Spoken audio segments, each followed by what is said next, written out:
And if this is your first time giving your mind a little love, I have a few goodies for you. First, don't forget to subscribe so you never miss an episode. And second, sign up for the Morning Mind Love. Think of it like a weekday oracle from your highest self to help you start each day with a positive focus. Plus, you'll get 2 gifts absolutely free: a 30-minute binaural meditation and 30 days of journaling prompts to help you remember who you truly are. So join over 9,000 people and go to mindlove.com to sign up. Welcome to Mind Love, episode 310. Today's episode is all about the uncertainty advantage, navigating the unknown, harnessing possibility, and overcoming doubt. But he said, I just started playing and following my curiosity, following my intuition. As I did that, it was funny because one question led to another, which led to another, and all the old ideas started to come back. And he said, that work for which I won the Nobel Prize on the wobble of electrons in orbit, that all started with that spinning plate in the Cornell dining hall. And I guess I just take a lot of comfort in that everybody doubts himself under uncertainty. Everybody doubts himself under hardship. And it's really, how do we listen to our curiosity and intuition as a guide and even play as a guide into what to do next? And the best part is to trust that that's enough. I think that's what Aplom is about, is trusting that we are the person for the task before us, no matter what that is. Turn up your frequency with Mind Love. Bite-sized brain hacks for seekers, dreamers, and doers. It's time to give your mind a little love with your host, Melissa Monti.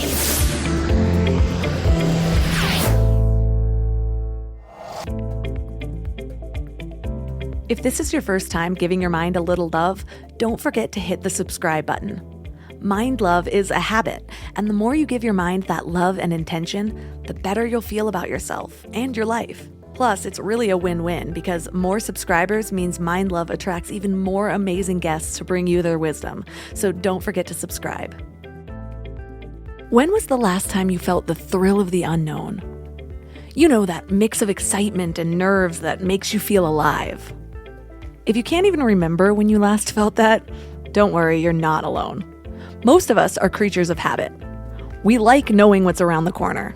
The unknown is scary and uncomfortable. It's, unknown. Until I was about 30, I prided myself on my spontaneity. It wasn't uncommon for me to accept an invite to fly to Japan 3 days later. Yes, that actually happened. I rarely knew where I was sleeping from one night to the next. Not that that's something to be particularly proud of. Well, as I've aged, or maybe matured, I've realized the power in structure. My morning and evening routines fuel me. Time blocking helps me get twice as much done. As a mom, I've learned to fill my limited free time with things that will actually move me forward. But as amazing as structure can be for making sure I schedule in what's important to me, the day-to-day can start to feel a little monotonous. The certainty that structure brings can also end up being limiting. For one, planning can start looking like procrastination. And for two, if you keep really narrow-focused goals, you can miss opportunities for something better that you didn't even think of. And for three, it's kind of hard to be creative when you have it all planned out all the time. When I was first exploring entrepreneurship, I'd get all caught up in the learning and the knowing. I had not yet heard the saying, "Don't let perfect be the enemy of good," so I let it do just that. Well, you know what happened? I got stuck. I got so wrapped up in the planning, the prepping, that I couldn't move forward. I was procrastinating under the guise of productivity. Until Mind Love. With this one, I did something different. I still researched and planned and prepped, but I focused these efforts towards a different stage in the process. Instead of finding a great business idea and over-researching every single step in the development process, I spent that time researching me. What I loved, what I was good at, what people saw in me, what I was endlessly curious about. I researched who I truly was so that I could build a business in alignment with that. And from that foundation, I allowed space for the magic of the unknown. I made sure I knew my next step and trusted that the one after that would be revealed when it needed to be. So I do believe there's a balance. The problem is, most people don't even realize that their so-called comfort zones are actually quite uncomfortable. They're kind of miserable, but at least they know what to expect, right? The what ifs are too scary to think about. What if I fail? What if people think it's stupid? What if I waste my time? But if you look into the tunnel of the unknown with a different mindset, you open up to, what if I completely transform my life? What if I discover a joy that I never accessed before? What if I change someone else's life? What if I change a lot of lives? And I totally get that not all uncertainty is chosen. We'll talk about that later. But wouldn't it be awesome to be able to confidently manage all of it? When life throws you a curveball, you just gracefully pick it up and keep playing the game? Or who knows, you even learn to throw your own curveballs when what you're doing isn't making you happy. Well, today we're making friends with the unknown. We're choosing to see it as a playground of possibility instead of something to be afraid of. Our guest is Nathan and Susanna Furr, the authors of The Upside of Uncertainty. Susanna is a designer and art historian, and Nathan Furr is a strategy and innovation professor and a recognized expert in the fields of innovation and technology strategy. 3 key things we will learn are the connection between uncertainty, self-doubt, and imposter syndrome, the power of framing in influencing our preferences and choices, and how to overcome fear and step into the unknown to experience transformational moments. When you're growing a business, most people think the hardest part is getting clients or making money. But I think it's finding people who actually care about the work as much as you do. And I've been there. I've posted a job, got 100 applications, and maybe 3 of them actually read the job description. And it's kind of soul-crushing when you're trying to build something that actually matters. When it comes to hiring, Indeed is all you need. Stop struggling to get your job posts seen by other job sites. Indeed's sponsored jobs help you stand out and hire fast. With sponsored jobs, your post jumps to the top of the page for your relevant candidates so that you can reach the people you want faster. And it makes a huge difference. According to Indeed data, sponsored jobs posted directly on Indeed have 45% more applications than non-sponsored jobs. One of the things I love about Indeed is that it just makes hiring so fast because you're reaching people who actually are looking for work, not just casually browsing. Plus, with Indeed sponsored jobs, there's no monthly subscriptions, no long-term contracts, and you only pay for results. And guess how fast it is? In the minute I've been talking to you, 23 hires were made on Indeed, according to Indeed data worldwide. There's no need to wait any longer. Speed up your hiring right now with Indeed. And listeners of the show will get a $75 sponsored job credit to get your jobs more visibility at Indeed.com/mindlove. Just go to Indeed.com/mindlove right now and support the show by saying you heard about Indeed on this podcast.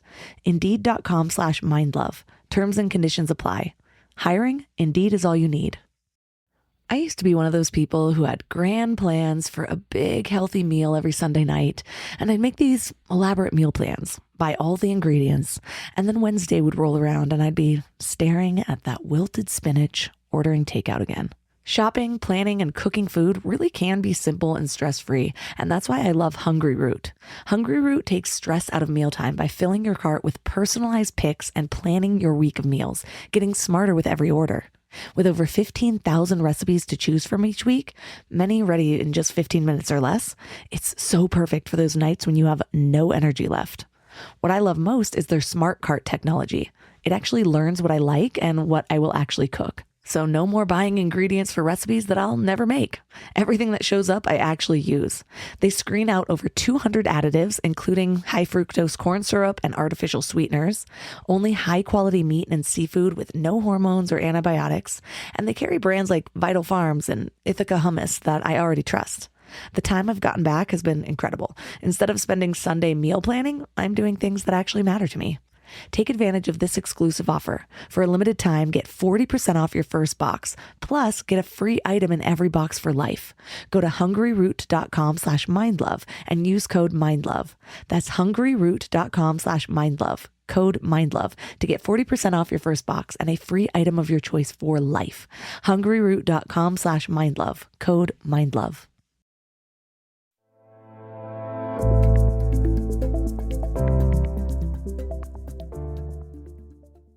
And now let's welcome Nathan and Susanna Furr to the show. Thank you for having us. We're happy to be here.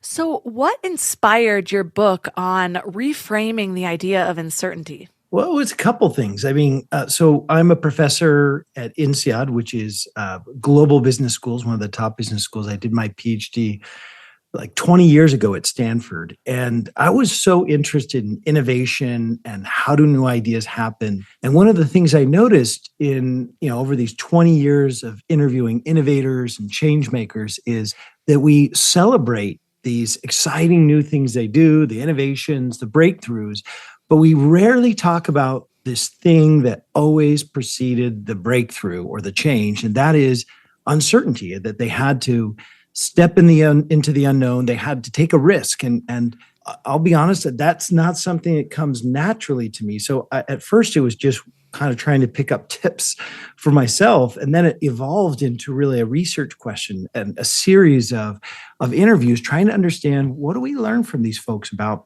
how to face uncertainty well, how to take that important risk?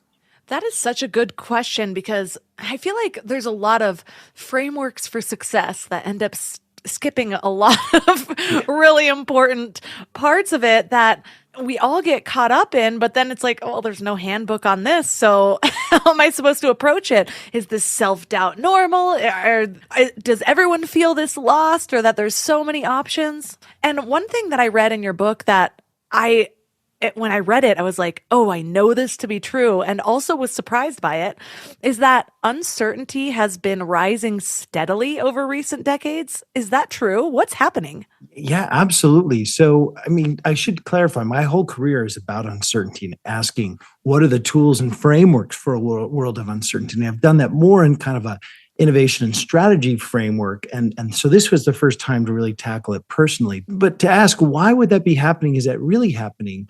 Maybe I could kind of identify a few fundamental drivers. One is the role of technology. I mean, technology has really brought down the barriers to create, transact, and interact so that it's easier today than ever before to share your idea, create a new business, to invent. And so that means there's a lot more turbulence as more people are participating, more creations are being made. And one side of that is the uncertainty, right? But the other side of that is the possibility. It's also true that, the root of innovation is just recombining ideas.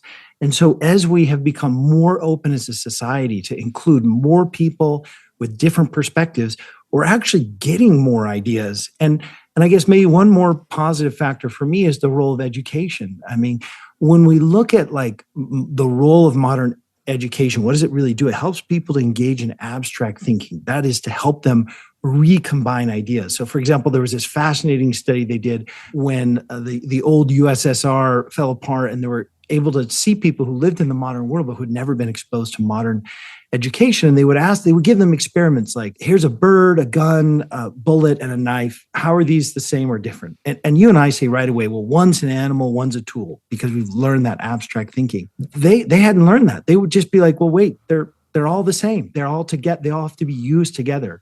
That ability to think abstractly actually allows us to create new things. In fact, they have to recalibrate the IQ test every 10 years to bring it back to a norm to a median score, because we keep creeping up on the IQ test. And so I view it as a lot of positive things. Obviously, there are negative things, where we talk about inflation and climate change and war, and those things are part of it too. But I just want to emphasize that part of it is because there's more possibility than ever before. I'd love to jump in really quick and explain why I joined Nathan. So we are a married couple, and we actually met at university as freshmen and started on a research project together. So being researchers together is definitely a normal and fun way for us to interact with each other. But I joined this book because I love uncertainty. So where Nathan was more stressed about it, I had started a clothing line, and I currently am also still doing entrepreneurial things. For me, uncertainty has this feeling of excitement around it. But one thing I noticed is when Nathan was sitting down to write this book, because as he said, he had started studying it way back at Stanford. And so it was a topic that was important in our own personal relationship and in the way we were raising our kids, the way we decided to move to France when we had a 16-year-old who was in high school. We had learned, and I especially had learned, everything we truly loved about our lives had only come because we were kind of willing to do things a little bit differently, often than, our peers or the cohort that we were around. We kept saying, wait, though, this is good, but what if we could do this or that? And so sometimes much to our parents or siblings' frustration, we just kept wanting to tweak things and make things more interesting. But so this is what happened. Nathan had this opportunity when COVID happened to sit down and write this book because he was just racing around doing a lot of work. And I witnessed him. He was thinking, okay, I've got to write this book. I've got to get these ideas down. And what was fun is the moment when we realized, okay, let's team up and write this book together. And what I wanted to come across, and I feel like it did, was we wrote to the human inside the manager. Because as you've noticed, a lot of the experiences in the book are about business. They're in a business setting or an entrepreneurial setting.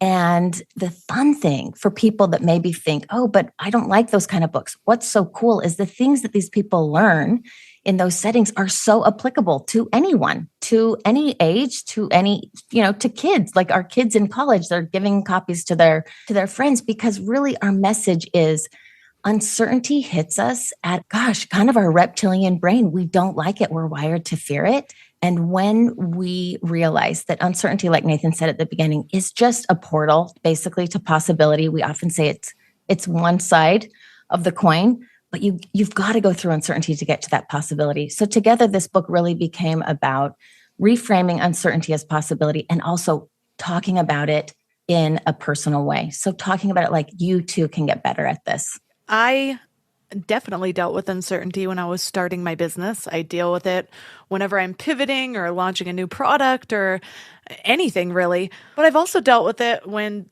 deciding whether or not we wanted to have kids and when we move somewhere new. And so there's so many of these tools that are applicable in all life situations. And it's funny because when I was reading your book, I kept having to reflect and ask myself, how do I even deal with uncertainty now? Because I've always had this story that I was great with it and I loved taking risks and I lived very spontaneously. But the older I get and maybe the more stability, I'm almost using air quotes on that. I don't even know if it's the right word, that I like pack around my life or the things that feel like they need stability, like having kids and building businesses together and acquiring more furniture for a home, all of those things, I'm realizing I don't know if I'm so great at it anymore. I definitely have a lot of thought processes that stop me from taking certain kinds of risks, if that makes sense. Mm-hmm. That's an interesting and a relatable thing. I think sometimes it's easier when we don't have a lot of, like, especially kids, but like even before we're married or before, when we're still making decisions that don't have so much weight attached, it can be easier to be a little bit more risky. But actually, that's one of the fun things we want people to do is reflect, like, hey, are you having enough uncertainty in your life? Not that, every uncertainty is great. There are a lot that if we can avoid them, we should. And we like to recommend, risk and uncertainty. We see those as different things. Do you want to, Nathan's so good at explaining that difference.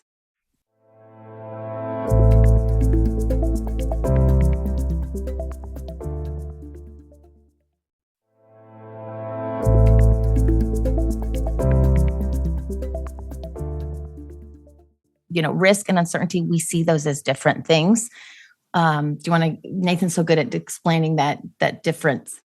Yeah. I mean, risk is where, this is kind of silly, but the formal definitions, risk is where the variables involved and the probability distribution. You just don't know what value you're going to get. So think of like rolling 2 dice. You're going to get between 2 and 12.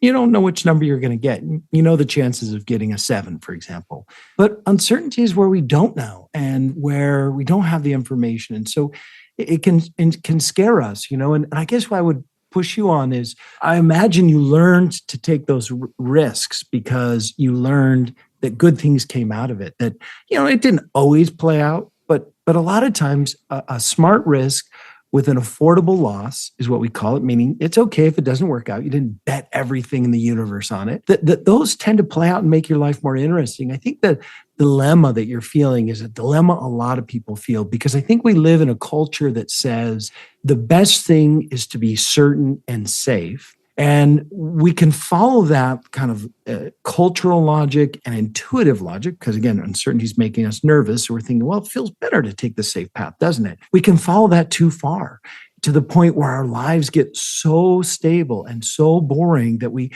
actually crave something new to happen. So we, in the upside of uncertainty, we wrote about 42 different tools, and we organized those around this kind of metaphor of a first aid cross for uncertainty, or 4 things to do in the face of uncertainty. But one of those, is the first category of things is reframing things, reframing the uncertainty from something scary to see that there's 2 sides to uncertainty. One is the part we don't know, but the other part is the possibility. And one of the funniest tools for me that you made me think of is this idea of reverse insurance. So I did an interview with, because we were interested in risk and uncertainty, right? So we did an interview with the head of a national gambling organization. They're all about risk. And I asked him about this question. He said, oh, you know what we call what we do between us? Reverse insurance. I'm like, what do you mean? Because we all know what insurance is. We buy it to make sure everything's safe. He's like, oh, we're reverse insurance. We are the customer who loves us most is that person whose life has become so certain and therefore so boring that they will pay us for the chance that something new can happen. And so I think it's, there are times of life where it's appropriate to have, more stability. When you have, young kids, it's hard on them to be, gallivanting around the world. But on the other hand, we got to remember that we as human beings, as much as we fear the uncertainty, we also crave it. And it brings novelty into our life. It brings learning into our life. It brings change in our life that makes us better. And so if we try to squeeze it all out, we squeeze out the learning and the change as well. And that's just a fact. Like, I hate to say it, but like in my field, we have empirical studies that show this at like the organization level. A good colleague of mine, a friend of mine, when she did her PhD at Harvard, she studied this in companies, and she found that the companies that had instituted these quality standards like ISO 9000 to squeeze out every potential error, every mistake, they succeeded at that. But they also killed in the process all the innovation, all the chance. And so, we can, one way a colleague of ours framed it is error creation versus error elimination. We all love to eliminate errors, but we forget that sometimes an error is the source of a new insight, a new learning. Sometimes that's what we call innovation. And, when we talk about where's innovation come from, it's trying something new. And so we have to allow that space for that. Yeah, you made a point in your book about how humans need uncertainty. And when you think of it like that, then it definitely becomes a lot more of a priority. But when you were speaking, what I was reminded of is my interview that I did a while back with Mel Robbins. She has a new book called, newish book now, called The High Five Habit. And the whole thing is around pattern interrupt. And it's the same concept of like, brushing your teeth with your left hand and then trying to learn at the same time. Just doing that other thing that you don't normally do while trying to learn will help you learn this new thing. So her whole concept, when you give yourself a high five, it sounds ridiculous and silly and you feel weird doing it. But when you're like coupling it with something like affirmations or telling yourself something that you're going to do that day, and then you give yourself the high five, just because you've done that weird thing that interrupts your pattern, it's more likely to stick and actually penetrate your mind in a different way. So you remember whatever you're trying to learn, or you actually do the thing you're telling yourself to do. That's so interesting. I hadn't heard about that, but I could believe it. Melissa, I want to be careful here because I want to just acknowledge we've been talking about uncertainty this whole time, by the way, as if it's this wonderful thing. And we really did in the book address 2 kinds of uncertainty. The one we've been talking about mostly is the kind of uncertainty you choose, like when you took a risk to start your business or launch a new product. And that's scary for us to try something new. Or when you're talking about pattern interrupting and just trying something new, that's all stuff you choose. But I also want to be careful. I want to acknowledge early that there is uncertainty that happens to us that we didn't choose. So in contrast to planned uncertainty, there's unplanned uncertainty. So like when COVID hits us all, and we all hate that. And so what I would just say, the other big kind of half of the book, the other half of this uncertainty toolkit is about facing up to those unpleasant things that nobody wants to have happen. I mean, you wouldn't choose that hand of cards, but now that you've been dealt it, what do you do? And so I want to just be careful to acknowledge that for some people listening, they can just be disconnected. Like, what are you talking about, uncertainty? I have so much uncertainty in my life. I hate it. I wish my life weren't going this way. And I just want to say, one of the great things about the way the world worked for us, I guess the possibility so the whole thesis of the book is uncertainty and possibility are two sides of the same coin. So that's even true for unplanned uncertainty. So when I was writing this book and Susanna joined in, COVID hit, right? And all of my income, all of my work is from teaching and speaking. And we have, 4 older kids, 3 of them in university. So we got university fees. We'd just taken the risk to buy an apartment. And I had told Susanna, if a recession doesn't happen in a year, we'll be okay. And what happened was way worse than that. Like, my calendar emptied out, full calendar emptied out in 5 days. And I was freaking out like everybody was, right? But I was staying up late, worrying. I was getting up early worrying. And Susanna really pushed me. She said, if you can't use these tools to help yourself, like, you don't get to write this book. You're just a hypocrite. And I was like, dang it, you're right. And we've had a lot of other crazy things happen to us that we're happy to share with you. But I just wanted to really quickly interject and say that this is also about facing up to that uncertainty. I see what you mean. I am in the perspective that even when something happens that we don't ask for, the only thing we can really do is reframe the way we're looking at it. Like, if we don't have any other control around it, then the control that we have is our perspective or how we respond to it. But I will say that over the last decade, I've become, I think, what you guys would describe as a learned optimist, which was one of your tools. And so I love the whole reframing section of your book. But I want to ask you, you talked about how you have so many tools, but they're in about 4 different categories. What are those categories to help us at least increase our ability to deal with uncertainty, and why did you choose them? Yeah, as Nathan said, the fact that there were 42, we knew we had to make those somehow more manageable for people. So we did take the first aid cross as an international symbol for help and for okay, good, this is where I need to go. And so there's 4 arms of that cross. And the first section is that northern arm. So we actually have a little symbol to go with it, which is like a compass or a North Star.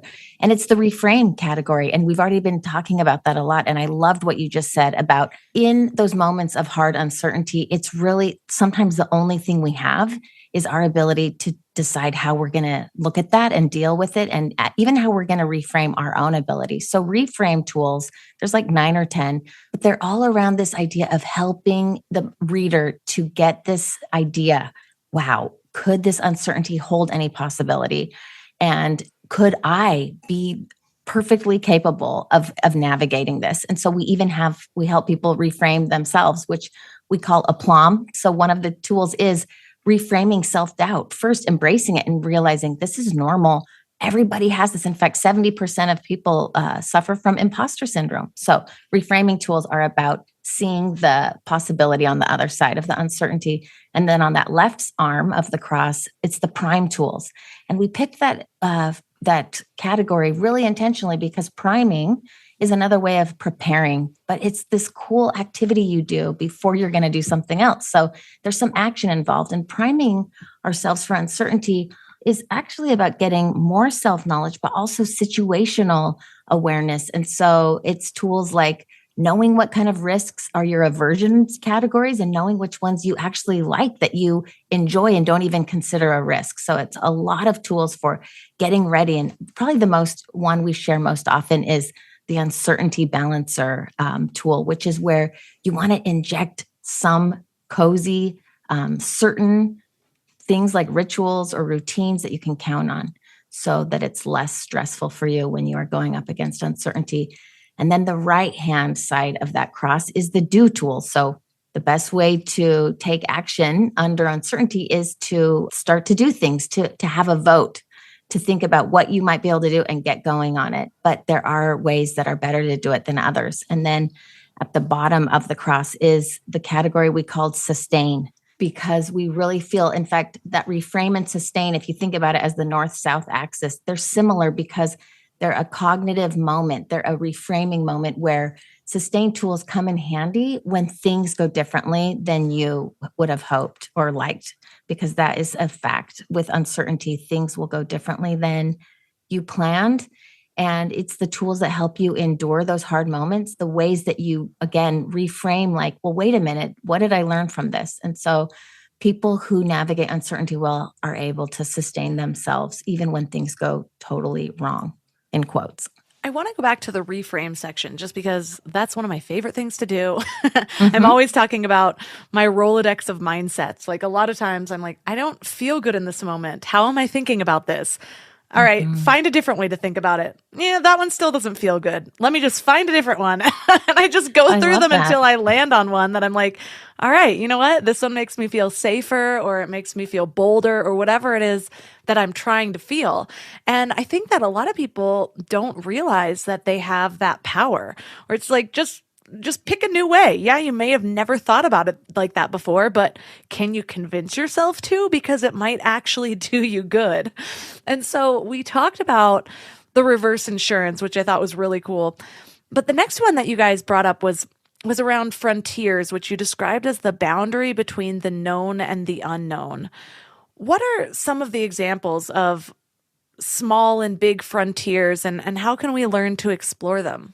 Melissa, I love that question. And I just want to, when you say I try on different mindsets and people are like, does that really work? I mean, it can sound kind of soft from the outside, but I just want to underscore there's a very deep foundation of empirical evidence in psychology and behavioral economics for the power of this framing, which is essentially the way you describe something changes how you think, decide, and act. And so, like, we're talking, Nobel Prize winning research by Kahneman and Tversky. And I think it's so important to highlight because what they did in this experiment, they did an experiment where they gave a situation where there's a disease and you have two treatments. Treatment A has a 95% chance of success and treatment B, a 5% chance of failure. And we know those are statistically identical, but nonetheless, we all want the 95% chance of success, even though we know it's the same. It's because we're wired by evolution to fear uncertainty, to fear loss, and to be gain seeking. And that's so important for this dilemma of uncertainty possibility. Because if there are two sides of the same coin and you're framing everything in terms of the uncertainty, you will run away from the uncertainty, but at the same time run away from the possibility. So that's why this is so important. And so what Frontiers is about is just helping us to rethink what the boundary between what we know and don't know really is. So one of my favorite stories is we did this interview with David and Claire Hyatt, and they had been very successful in their careers, had worked in advertising, had created a clothing brand that they sold to Timberland. They moved out to this very rural part of the UK to kind of raise a family, and they just, kind of wondering, what do we want to do next? And what they realized is that the town they had moved to, which was like 4,000 people, had once been the jeans manufacturing headquarters of the UK. But 20 years ago, those jobs had fled to lower cost overseas locations, leaving behind a lot of economic ruin and social problems. And they kind of sat there and thought, well, gosh, we know how to do clothing brands. These people know how to make jeans, but that's scary to restart a business in a place where it's already failed. That's a frontier. And when we talk to them about how did they overcome that fear of stepping into that unknown space, David was very clear. He said, listen, you can only do your best work when you're at the frontier. Now, think about that for a moment. Like, how many frontiers are there in your life? They're all over. There's career, there's relationship, there's education, there's entertainment, there's physical, there's intellectual, there's emotional. We could go on, right? And if you think about it, how often do you stay back from the frontier? You do the thing that's familiar and easy because it's comfortable. But if you say, wait a minute, maybe the frontier is where I would do my best work, then suddenly trying something new looks really different. And sometimes the big impact things can be small. And I'll just share a personal example. I had been traveling internationally. I fly back home, and a friend of ours, she's the dean of the Performing Arts School at NYU, so credible person, has invited us to a ballet. Now, I'm jet lagged. I'm tired. Like, I don't really want to go to a ballet, to be honest. I just want to get some rest. And it's an older ballet called Giselle. It's like, yeah. But she's like, oh, you've got to come to this. This is really special. So we go. And it turns out they had invited, it was the English National Ballet. They'd invited this gentleman, Akram Khan, comes from Bangladesh, who had integrated these dance styles from northern India into this very traditional romantic narrative ballet and put it in a setting of this, garment factory and these migrant workers who had been left out of work. I mean, it was, when we talk about innovation, it was like the epitome of innovation, recombining, rethinking, reimagining, but it was also incredibly moving. I mean, I walked out of that transformed, like the way I think about my life and my purpose. And that would have never happened if I would have just stayed with the comfortable, I'll just, take a nap and do my routine. And I think that I share that example because it's not every time that something transformational happens, but we only get those transformational moments when we step onto the frontier. And so I would encourage people to think about their life and the frontier in their lives, and not to step on every frontier, but to ask, we kind of intuitively know where we're playing far back, or maybe we've been invited by somebody or by, our work or by another organization to step on the frontier and to follow that, say, maybe could that be where I do my best work? And this applies to organizations as well. I won't go over those examples right now, but organizations have frontiers. And I have many stories of organizations doing their best work when they actually stepped onto the frontier, the boundary of what they know and don't know.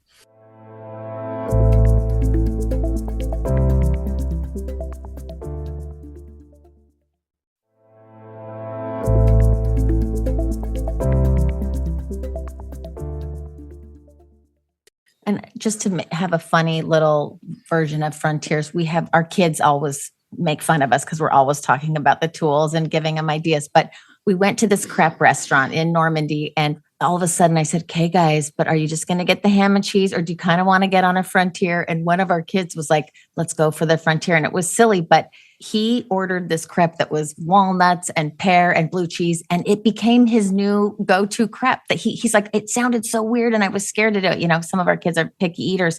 So sometimes a frontier can even be like, just stop eating the same stuff every time. Like, order a different pizza. You might find your new favorite thing.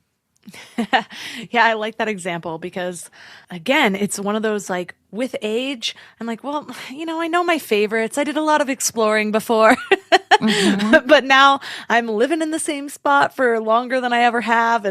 And I can feel myself settling in. So it takes that conscious decision to keep approaching those frontiers.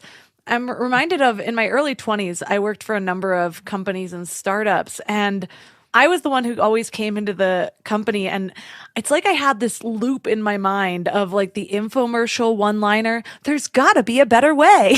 And so I was constantly like looking at all the processes, and I'm like, is there a way to automate this? Like, why are you guys doing this the hard way?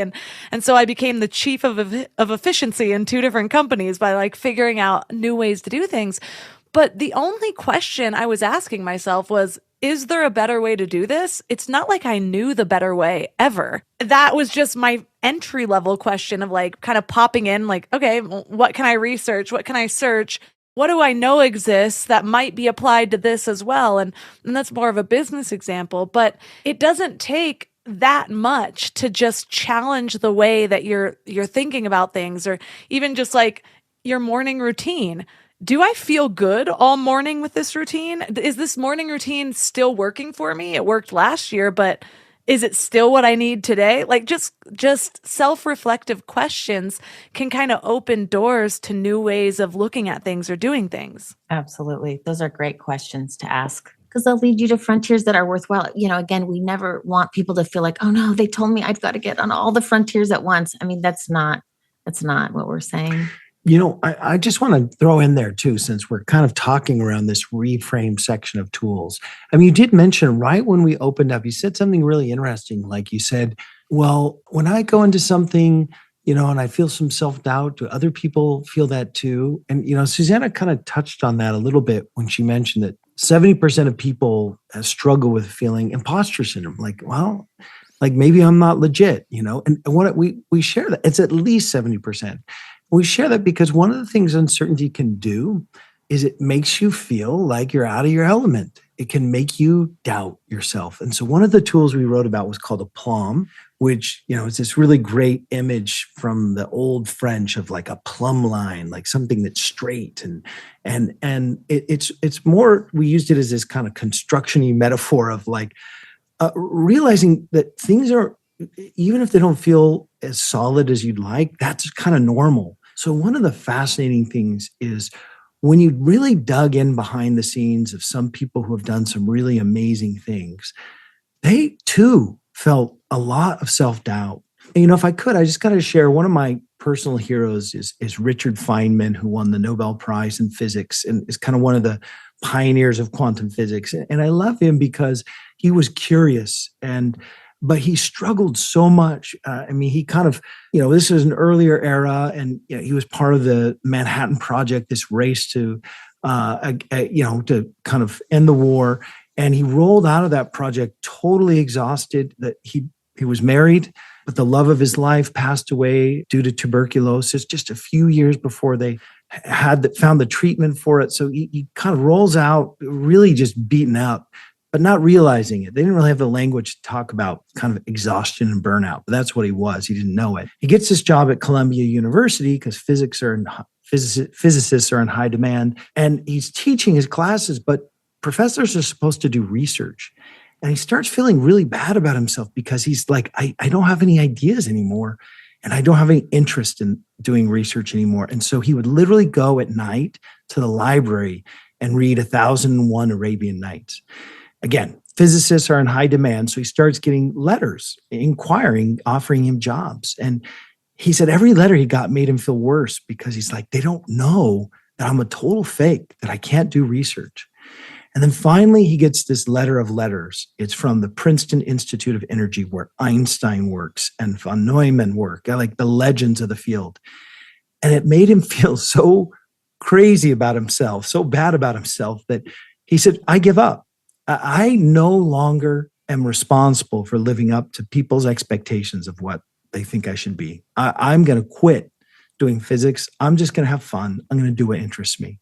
And he says within the week, he was in the dining hall and somebody was goofing around and threw one of the Cornell plates up in the air. And the Cornell plates have a little Cornell University emblem in the center. And he notices that the plate is up in the air. It's spinning and wobbling, and that the plate is wobbling at a different rate than the logo is spinning. Again, only a physicist would notice this, right? But he's like, maybe I could calculate that. So he goes away and he works it out, and he goes and shows it to his department chair, who Hans Bethe, who also won a Nobel Prize.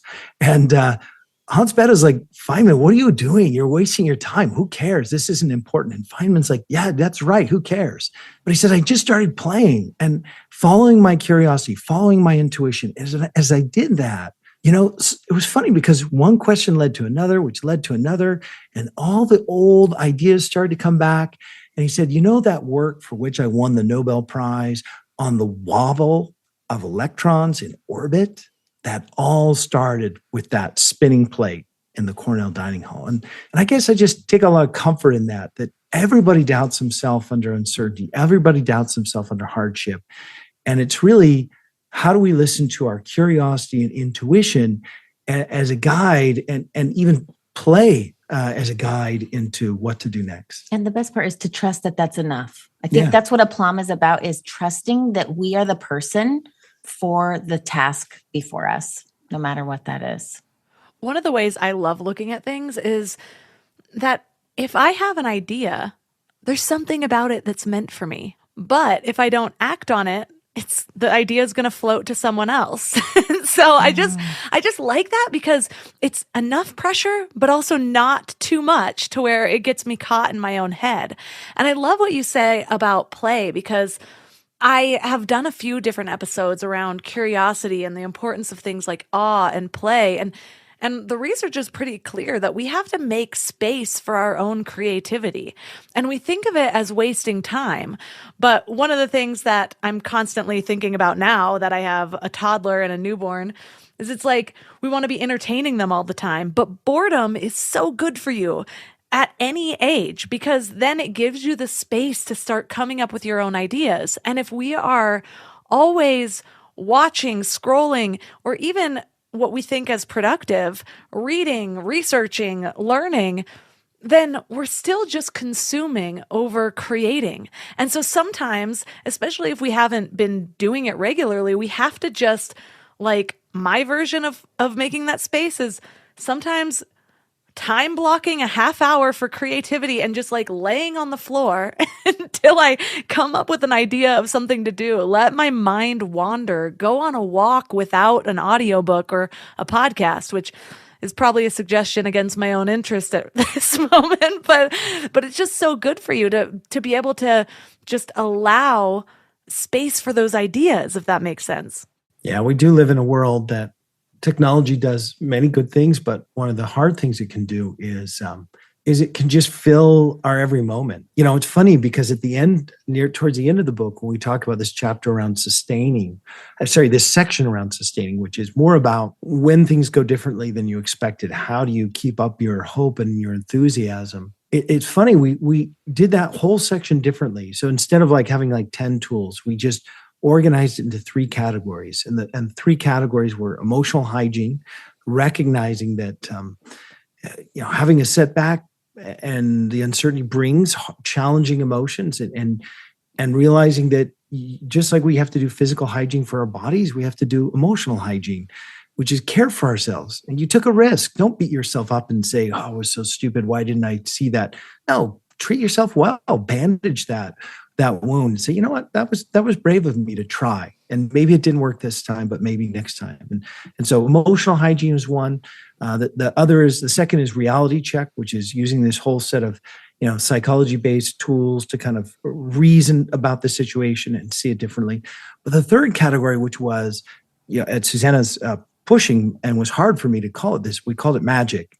And by magic, we didn't mean, Harry Potter. We meant those leaps of insight, those moments of serendipity, those fortuitous chances. And we wrote, one of the last tools we wrote about was called What Are the Texts You Live By? And I like that one because, my field of technology, Brian Arthur is a very famous professor who defined technology as a phenomenon put to use. And in that sense, everything around us is a technology, right? The coffee you drink is a phenomenon put to use. You drink it, you get the caffeine, it gives you energy. But so are other things like, let's be honest, painting, music, art. And one of the things we really encourage people to do is we encourage them to think about the balance of technologies in our lives. It's so easy to fill our lives up with email, text, podcast, Netflix, Instagram, whatever these. I call them low techs because the cause-effect relationship is very clear. It's like coffee. You drink the coffee, you're going to get like a hit of energy. You open your email, you're going to get like a little endorphin buzz because you got new stuff or something like that. Or maybe it's depressing, whichever way it goes for you. But high techs are those things that they have a more amorphous cause-effect relationship. I mean, you could walk into a museum and like an hour later, you don't feel a thing. And you're like, maybe I wasted my time. And then you walk up to that one painting, or like I did, I went to that performance of Giselle, and it like is transformational. And you have a leap. You are not going to get a leap, I'm sorry, from Instagram. The founders of Instagram are my students. Love those folks, but you're not going to get a leap from Instagram. You're going to get it from these high techs. And so I like to say that low techs help us live. That's okay. But don't let them totally take over your life, because high techs, again, I mean music, poetry, literature, art, philosophy, they teach us how to live, why to live, what to live for. And so what I would add to that, which you've been talking about, is the blank space for those things, those moments of insight to connect, to spark.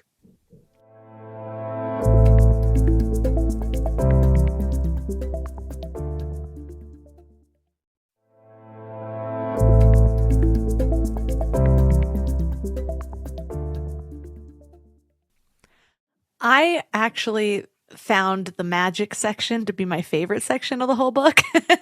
And so I'm really glad that you named it that, because that drew my eyes right there. I'm like, ooh, where's the magic in this? Because there's so many things that we think of as just concepts. And there's 2 episodes that I've done before. Episode 137 was on conscious luck, how to actually create your own luck. And episode 153 was about creating your own luck with a mindset around serendipity. And what I loved about those is they actually brought science to the idea of luck. And just like you were saying, we have to make room for the opportunities for those things to happen. And so if we're like, "Ugh, I don't believe in magic of the universe," it's like, well, are you getting out of the house or are you just Netflix binging the whole time? I would stop believing in magic too. And so the space for that, I think, is so important to remember. But one of the things that we talked about a few minutes ago was I was talking about how as I've grown, I can feel where I'm willing to take risks changing a little bit. And one of the things that you talked about in your prime section was about understanding your risk profile. And I want to touch on that because we're all different as to where we feel comfortable doing these things, where we need to maybe expand our risk tolerance, as you talk about.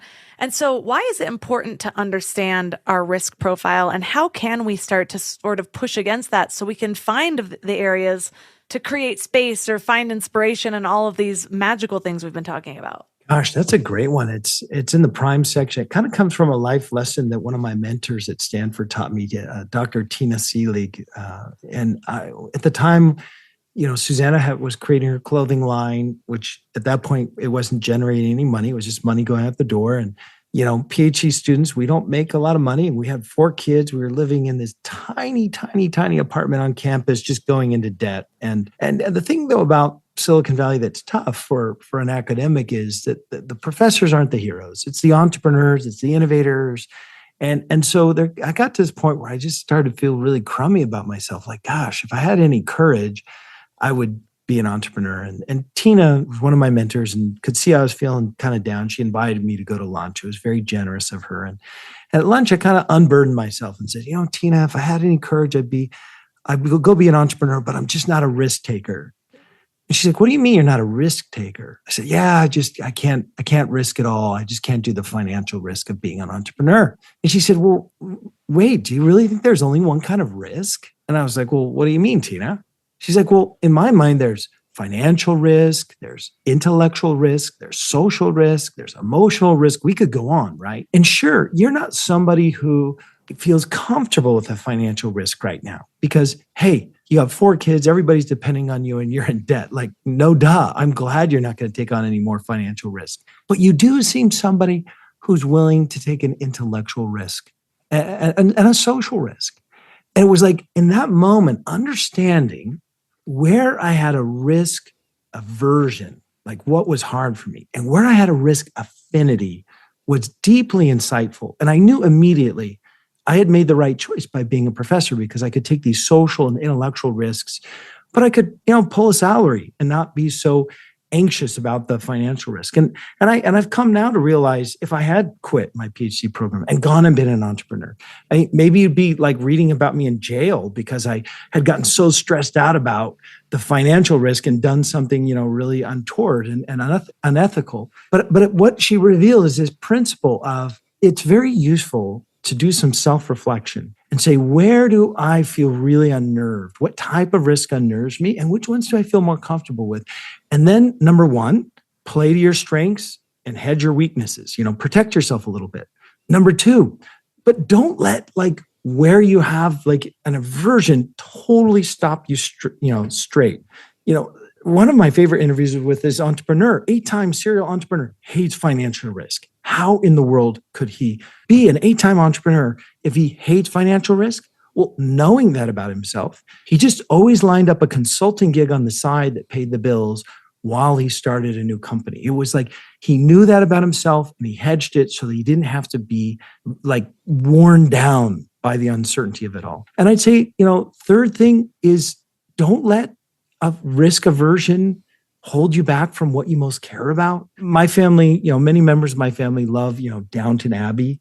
And I hate Downton Abbey because to me, it's just nobody in that show will take an emotional risk. It's like if so-and-so just said, I love you to so-and-so, like everything would go well, but instead everything goes horribly and nobody will say anything. And so I always feel like, and a lot of times we can let a financial, like an aversion, a risk aversion hold us back from what's most important to us.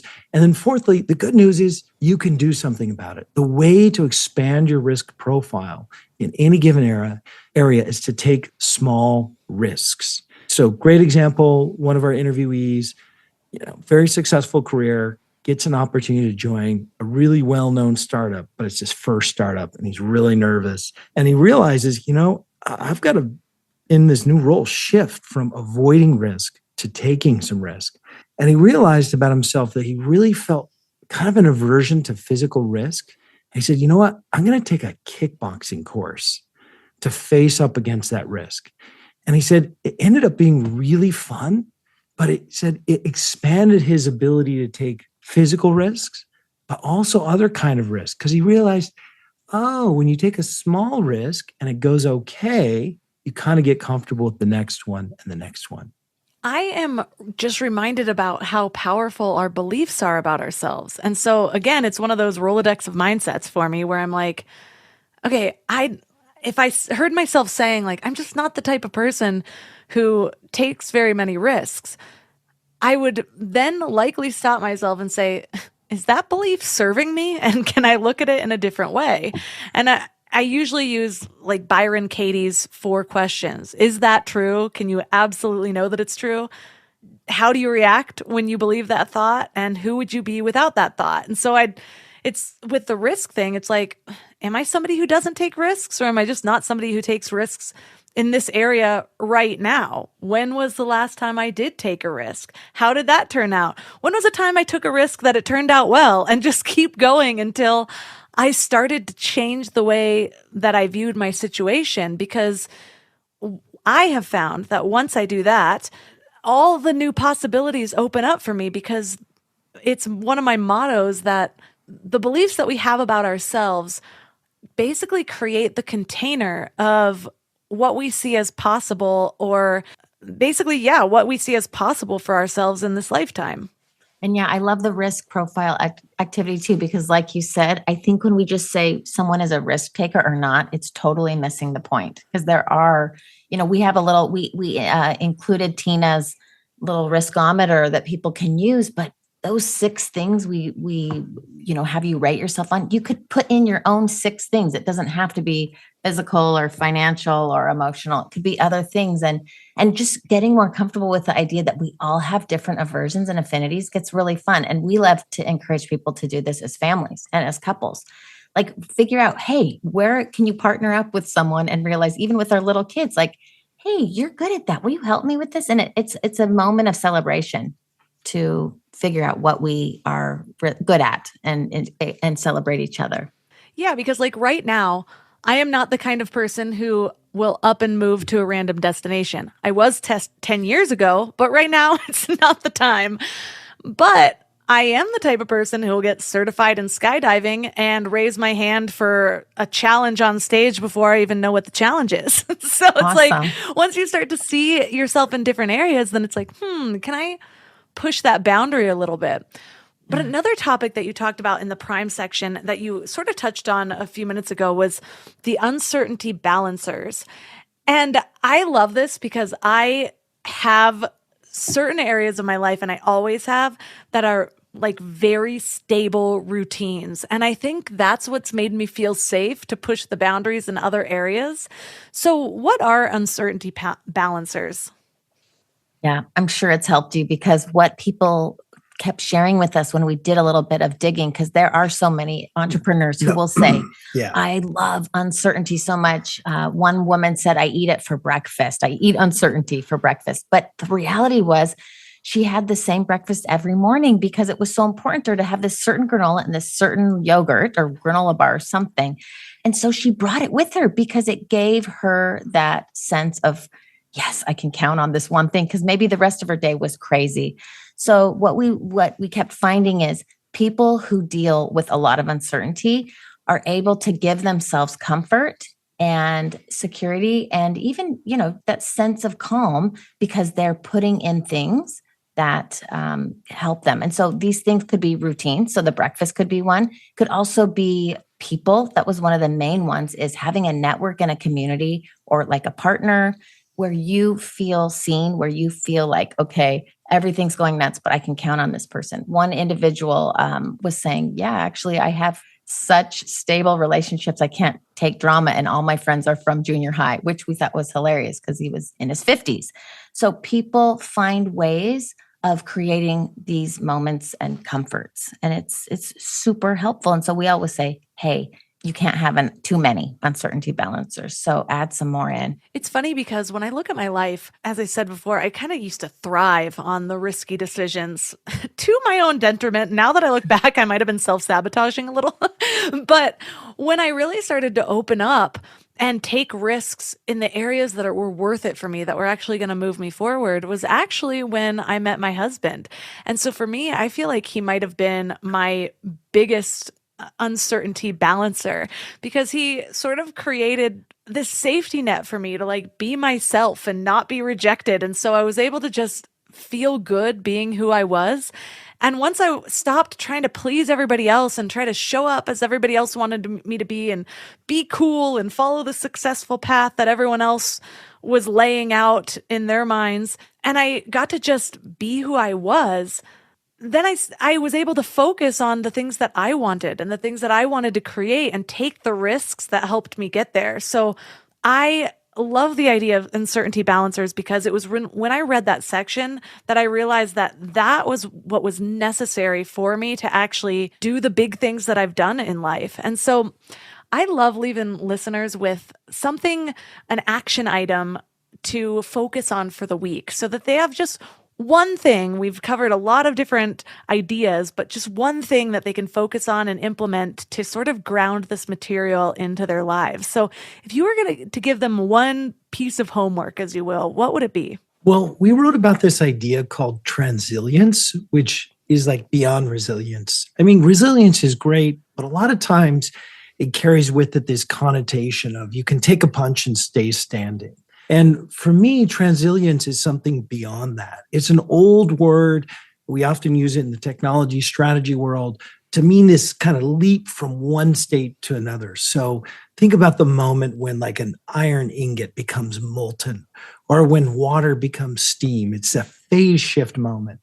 And I love to ask myself, one of the things I loved writing this book is asking, whenever I faced uncertainty, how do I be transilient? Which is like, how do I find the possibility in this moment? How do I let this uncertainty make me stronger, make me more creative, let me ask new questions, see the game totally differently? And so my homework would be, whether you're facing unplanned uncertainty that you don't want, and I'm sorry for that. And that's one of the hard things of being human, is we all get these things we wouldn't choose. Or whether it's that you want to take a risk or you want to try something new. Whatever happens, how do you let that help you be transilient? How do you help it make you be stronger, wiser, more courageous the next time? I love that. Well, thank you so much for all of your research around uncertainty, because as we talked about, we're all going to be hit with so many things that we did not choose. And then also, if we want to step into our best lives, usually that takes actually choosing some amount of uncertainty and risk. And so for all the reasons, this is such useful information.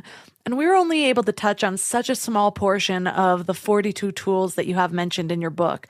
So for listeners that are interested in learning more, where's the best place for them to connect and to find your book?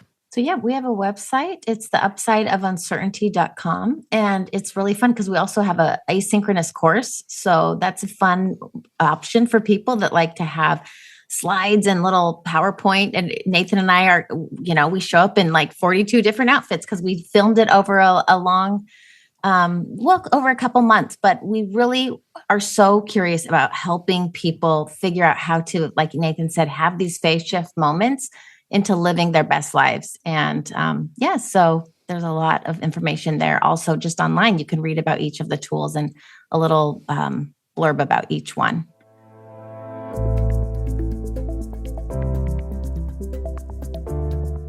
All the links for this episode will be at mindlove.com/310. Your challenge for this week is to plan some spontaneity in your life. That doesn't make much sense. But there's a couple ways you can do this. Either see if you can bring awareness to those times that you say no, just because you weren't expecting to do something. Maybe it's an invite. Maybe it's an idea that you have to go do something that you normally wouldn't do. And instead of saying no, see if you can just surrender to it.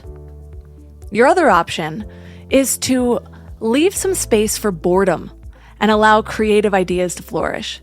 This is something that I always try to make room for. I'll just plan time for creativity. So that might be a 30 minutes to an hour of no technology, just maybe a pen and paper. I could be laying on the ground staring at the ceiling. I could be free writing. Whatever it is to allow room for ideas to flow. So those are two ways to bring some sort of spontaneity or creativity or uncertainty into your life. Depending on what you're accessible for this week, challenge yourself to one of those. If you're looking for more ways to up-level your life, to consciously develop yourself across this next year, consider the Mind Love membership. You can find out more information at mindlove.com/membership. We have tons of masterclasses in there that you can go through each month to bring a little more intention to different areas of your life. There's meditations, there's other bonuses, plus you get over 100 exclusive Mind Love episodes to listen to. You can also find all of my sponsors at mindlove.com/sponsors. And if you love this episode, consider sharing it. Take a screenshot and tag Mind Love Melissa and Mind Love Podcast. And that's all for today. So thanks for giving your mind a little love today, and I'll see you next week. Thanks for tuning into Your Higher Frequency with Mind Love. Head to mindlove.com for a free gift to keep your vibes up until next week.